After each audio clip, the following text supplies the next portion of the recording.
Welcome to the C-Suite Mentor, the place where you will learn the tools, strategies, and mindset to scale your business sustainably and build a lasting legacy. I'm your host, Theresa Cantley. As a fellow CEO, I understand what it takes to scale a business to 7 and multiple 8 figures. It's not necessarily what you might think. It requires a complete shift in how you think, strategize, and execute key actions in your business. My mission is to help CEOs step back into the driver's seat of their business by optimizing their operations, empowering their team, and staying in total alignment with their big vision. So, are you ready to exchange everything that hasn't worked for strategies that will? You're in the right place, so let's go. Good morning.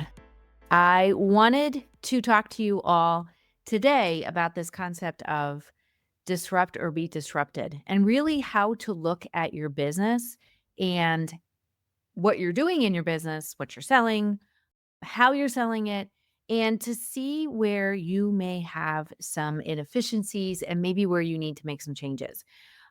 In case you don't know, my name is Theresa Cantley, and I am a business growth strategist. And I work with Main Street businesses, I work with small businesses to really help them to find the blind spots in their business and fix them. And I do that by focusing on building from the inside out. So today I wanted to talk about this because there have been so many changes, so many changes in our economy and in the market, in our government, and just the world. And it's a matter of being able to shift and pivot and kind of roll with what comes our way, because the rate of change that businesses have experienced in things is just it's just so high. I think it's 30. I think I saw an article recently where they said it was 33% faster than what it was a few years ago. And that's, I mean, if you think about it, that's pretty fast, right? And the way that people are buying, people's disposable income, what's happening in businesses with layoffs and managers being expected to do things that they've never done before, it just has shifted just the whole landscape of business. And I don't care what industry you're in, things have just shifted dramatically. So we're going to talk today a little bit about your business model and really how to spot those inefficiencies in your business and what you can start doing, how it manifests itself physically, but also internally, and then things that you can do to start correcting it or to start making changes. So the first thing is when we look at your business model, really it is what do you do? What solution do you provide for people? Who do you serve? And how do you serve it? Okay. Are you somebody who has a brick and mortar store? Are you somebody who has an online business? Do you do both? Do you provide some kind of a service? Do you sell courses? What is it? But also, what is that solution that you provide for people? And it's important to think about this stuff because I've worked with businesses for almost 30 years now, in my business as a consultant for 10 years. And I constantly see people who want to create something because they see someone else doing it or because it's something that they want to do. And they kind of do it in a vacuum. They either do it in a vacuum or, like I said, they're doing it because they see somebody else doing it. They don't do it because they've researched it, they've looked at their company, they've said, what do we do really well as a company? And what do our customers really like? What do they really need? And then creating something from a place of research, from a place of intention. They do it just because they want to get attention. I had somebody who I talked to a couple weeks ago, and they created a whole new service line because they thought they were behind in the industry and that was just something that they needed to do, and they couldn't figure out why it kept falling flat. Well, because there was a piece of that business model that was broken. There was a piece that wasn't aligning with what their strengths were and what they do. So, to review, your business model simply is, what is it that you do? What solution do you provide? Who is it that you're serving?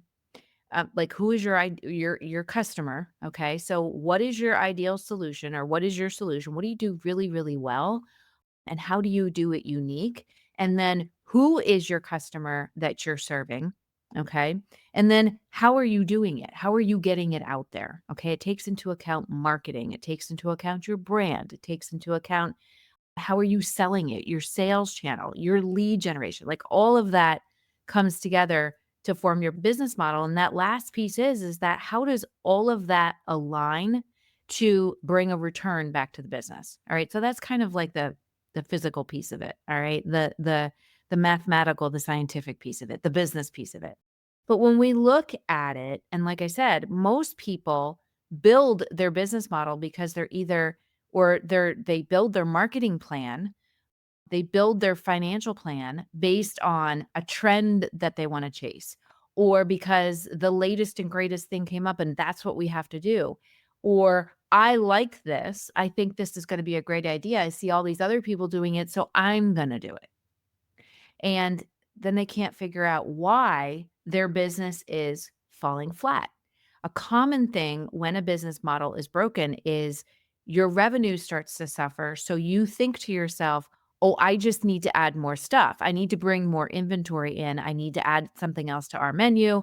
I need to add another service. As I said, the person that I was talking to, and they said, well, we're so far behind in the industry. So we just need to add this line of business, this service that we're going to offer because everybody else is doing it and we're behind. And what you start to see is your revenue starts to decline, your marketing is falling flat, you're losing market share. Like people are forgetting who you are. And businesses cycle. As I've told several of my clients, businesses cycle every 5 years. So you're going to go through a cycle. And when you go through that cycle, it's not time to give up. It's not time to quit.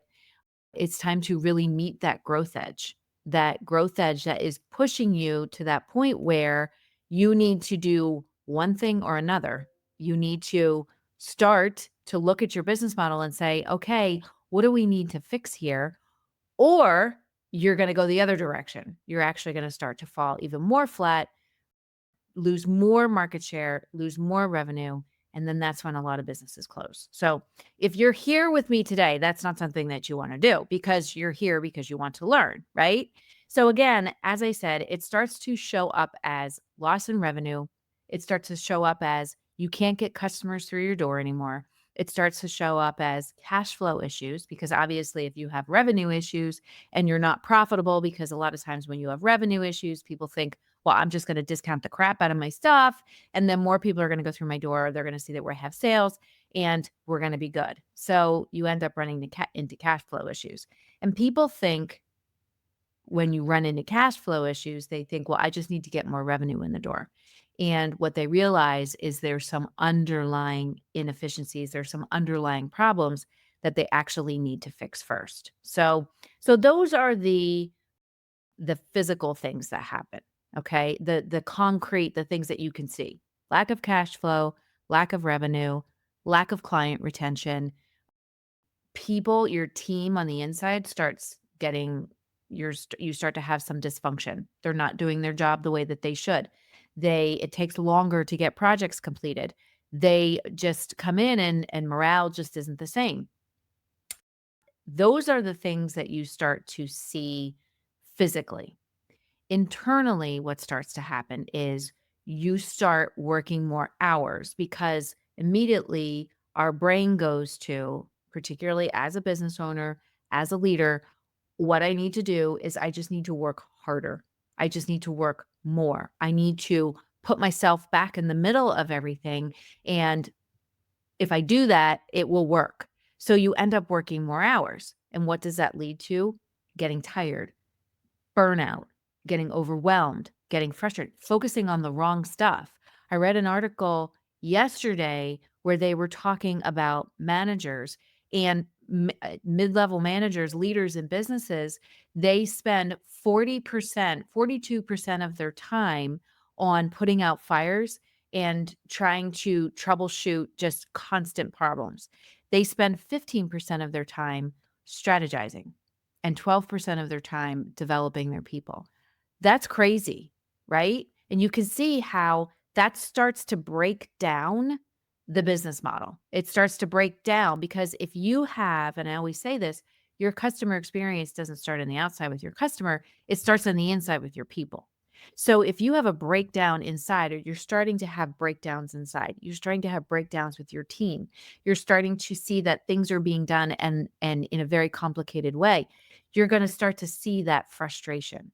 Okay. And then again, that's why managers and leaders are spending 42% of their time putting out fires. So what you're doing is you're being committed to being a firefighter. You're not committed to actually stopping and looking at and strategizing what really needs to happen. So you as the business owner, you get overwhelmed and you're working more hours and you start to get frustrated and you start to get discouraged because everything that you're trying, and believe me, I've been there myself, everything that you're trying, everything that you're putting out there, everything that you're doing to try and fix the problem, it's falling flat and it's not working. And what does that start to do? It starts to lead to frustration. It starts to lead to resentment. And at the end of the day, if it gets really bad, it starts to lead to despair. And it's hard from an internal place if the internal feels that way and you believe this isn't going to work, or you believe I'm so far behind, or you get into that desperation mode, I just need to work harder. You can't make the outside work. You can't make the marketing work. You can't make the customer interaction work. You can't make the lead gen work. You have to have that internal place, that internal piece, like really in a good place to have the external. So again, when stuff starts to break down, what do we want to do? We go into fight or flight, right?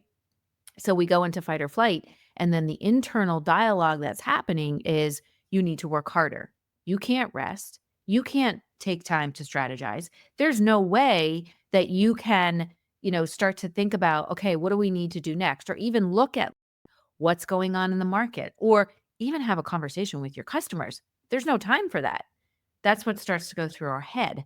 So what happens is that business model starts to break down even more because the value that you say in your value proposition is not there, right? What you're delivering, the solution that you solve, you know, it's not there. Even if we look at a restaurant and the solution that you provide, that value that you provide is really good quality food and you don't have to spend like a ton of money on it and you can come here and you can feel great. So if you start to see stuff break down because you're not paying attention, because you're just doing what everybody else is doing, or you're just trying to add more into your business instead of understanding why things are going the way that they're going.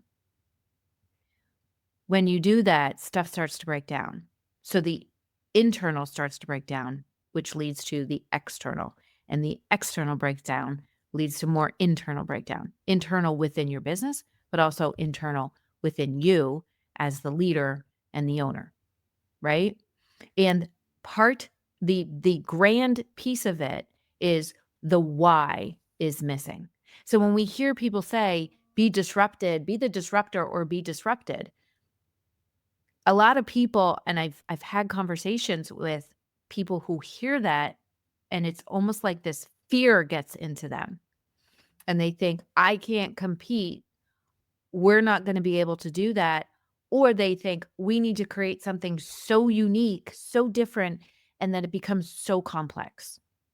So, what we need to do instead, okay, is again, go back to that intention and be intentional with what we're going to do next and be intentional with what is that next right action that we need to take.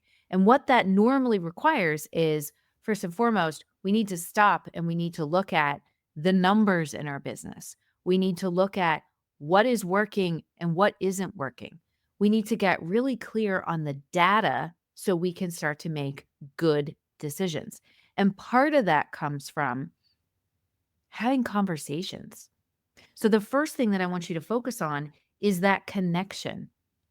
Going back and having a conversation with your customers and saying, what do you love about working with us?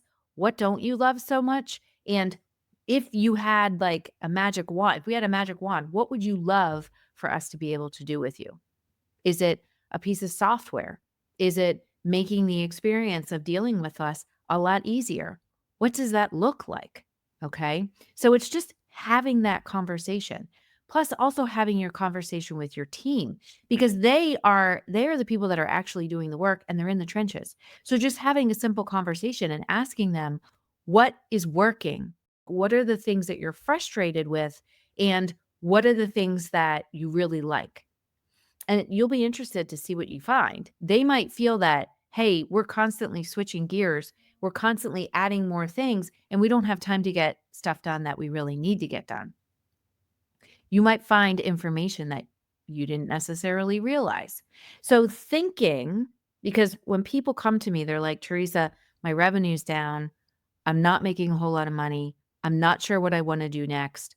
I'm not sure, like, I don't know what to do. My business is flat. I don't know what to do. I think I need a market I think I need to do more marketing. I think I need to do and it's no. Let's go back and let's look at what your business looks like inside first, because if we can fix the inside, then we can repair the outside. So number 1 is the connection. Talk to your customers. Talk to your team. Number 2 is go back to what makes you unique. What makes you, your business, unique? And this goes with number 3, do some research. Read articles. There's tons of stuff out there. Read articles. Get a coach. Talk to somebody who does this. Talk to a consultant. Talk to somebody about what is really happening in the market. Get some information that can help you make the right next step. So get some information about what is happening in the market. If you're a restaurant, are small plates, having an option for like small plates, is that something that people are looking for? Is it that people are looking for a certain type of food? Is it that people are looking for more happy hour? Is it that people are looking for more prefix? What is it? What is going on in the industry? Talk to an expert, talk to a coach, get a business coach. Somebody told me the other day that someone told her why do you need a business coach? You don't need a business coach. People don't need business coaches. Well, yeah, you do because they're able to see your blind spots. They're able to see things that maybe you don't see because you're in it all the time. So have a conversation, do your research to find out, okay, like what is the market doing so that you can start to find your gap. You can find the gap in the market that you can fill with what makes you unique. And getting clear on what makes you unique and the solution that you can provide comes from having those conversations. And then the fourth thing is to really look at your business and say, what can we prune? What can we get rid of? Where are we doing? We have, menu items or we have products in our store or we have a service that we offer or we have, the way that we just do business is complicated. And look at that and say, what do we need to let go of? Because at the end of the day, the thing that you need to look at the foundation that you have in your business. And you need to, I would imagine that if your business model is broken, lack of cash flow, lack of customer retention, lack of people coming to your website, lack of leads coming into your business. If your business model is broken, the biggest way that you can really start to fix it is go back to your foundation. Go back to people think that, your foundation of process, do you have the right processes in place? Do you have the right people in the right places? Do you have the right priority? People think that because you've been doing business a certain way since you opened 10 years ago, that's the way you constantly have to do business. And that is just so wrong. And that's the quickest way to get to a broken business model. That's how people get disrupted. You always want to be that understand what your why is. Understand why you do what you do in your business. But at the same time, you constantly want to be learning. And learning, when you learn, you then want to take it and implement it back into your business. So if you learn something new about your industry, implement that thing that you've learned back into your business. Your processes, the way that you do things, your daily operations should always be evolving, based on what does your customer need, based on How can you bring more value to the people who are walking through your door or the people who are booking a call with you so that they can find out about your services or the people that need your services? You constantly want to be looking at that and saying, how can we take it to the next level? How can we do things better? How can we optimize what we're doing? And there are so many tools out there to be able to do this. One of the biggest mistakes that people make is that they get software or they get an app because somebody said, oh, this is the latest and greatest. And then they don't have that process in place for how they do things. So they're trying to implement software, they don't have a process, and then the software falls flat. They don't use it or they don't use it correctly or they don't use it efficiently. So then what happens? They waste money.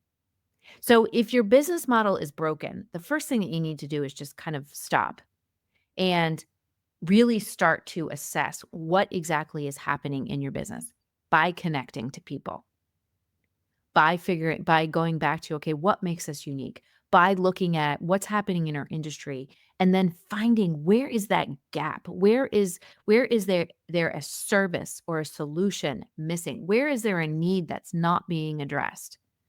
And how can you fill that need? And looking at it and saying, taking that time to reflect and saying, what got us here? And what do we need to do to take it to that next step? And constantly ask yourself, what is that right next step that we need to do? So if we go back and we look at where are operations being inefficient? Where are we overcomplicating things? Where I tell a story all the time about how in one of the businesses that I lead, the process for making french fries was so complex and overcomplicated. Something so simple, but it was causing so much frustration for people that were actually doing it because there were like 40 steps. So what did we do? We said, "Okay, we're losing money on this, and how can we fix that problem?" But also looking at your business and saying, we're not getting the same customers that we're getting. We're not having people that are looking for the same thing. We're not having people who are coming through our door as frequently as before. So we need to look at that and say, what do we need to do differently with our marketing? But you can't do that. You can't do that external stuff, the marketing, the budgeting, the lead generation, the getting in front of other audience. You can't do that if you don't really understand what's happening on the inside first. If you don't understand what exactly it is that you need to do to start working on those external things. So, having the conversation, building that connection, understanding what's happening in your market, and then what can you do differently?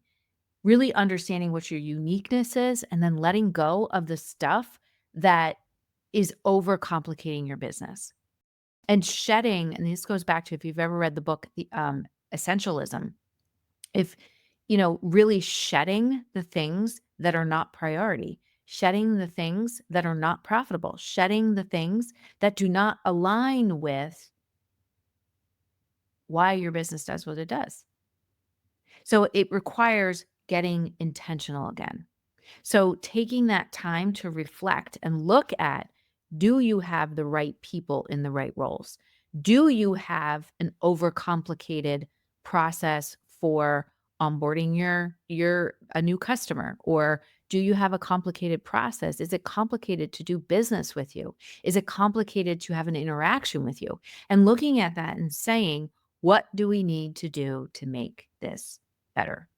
What do we need to do to optimize what we do every day so that it makes things easier for our team, that we have core initiatives that we're working on, and they're not working on 100 different initiatives at once, that we're working on core initiatives, 2, maybe 3 within 90-day stretches, 90-day periods.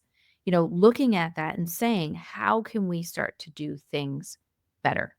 So if you start to look at the inside and you get things in order there and you have the right people in place, you optimize what you're doing every day.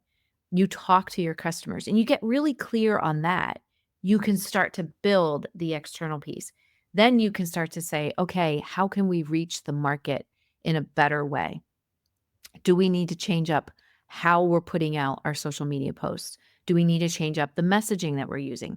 Do we need to get in front of more audiences? Do we need to collaborate with other businesses in our area? We can't do that unless we have a clear picture. We have clarity on what's happening on the inside.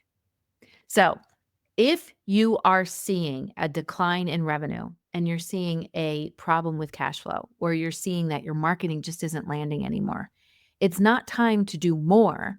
It's actually time to do less. It's time to look at it and say, what's really happening here? Because what got us to this point is not going to get us over this hurdle and get us to that next step. And again, things are changing so fast, and you don't have to get caught up in that hamster wheel. You don't have to get caught up in that red sea of competition. What you have to do is you have to kind of reflect on the inside and say, what can we do to make things better? And what is it that we really do to help our customers? What is that solution that we're really providing? And then start there. So it requires us to get intentional. It requires us to go back to why we do what we do on a daily basis. So you can start to see that if your marketing is falling flat, well, maybe your messaging and the things that you're doing, the things that you're posting, or maybe the platforms that you're using do not align with your customer and where they're looking for content, where they're reading stuff, or where they're watching posts, or how they're consuming content.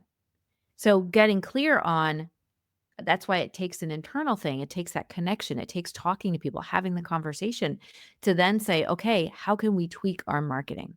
How can we make it better? How can we reach more people? How can we change up what we're posting? How frequently are we posting? You can't make those decisions in a vacuum.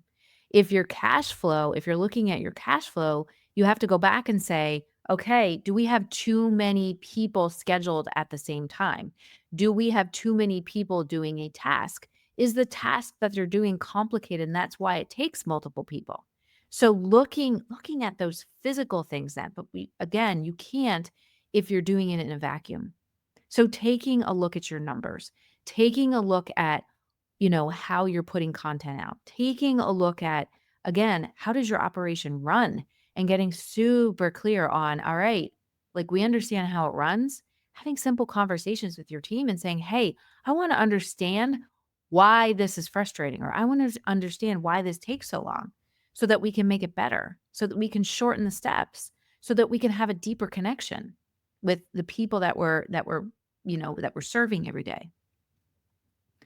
But again, it requires you to actually slow down and take a look at things, do some research, have some conversations so that you could start to build a plan to move forward. So if your business model is broken, it doesn't take doing more. It actually takes doing less, but getting deeper and doing it with much more intention. So I hope this helped you. Until the next time that we do this workshop, I hope you have a great rest of your week. Stay healthy, stay well, and be intentional with absolutely everything that you do. Hey there. Thank you so much for listening. If you found value on this show, please follow the podcast so you never, ever miss an episode. And I would love, love, love if you would leave a review on Apple Podcasts or Spotify for me. Even better, share the show with a fellow business owner ready to step fully into their CEO leadership role. Because right now, more than ever, the world really needs next level leaders. And by the way, did you know you can text me all your questions and get real-time feedback? You absolutely can. Just text the word CEO to me at 610-215-2838 to get connected. One last goodie for you before I go.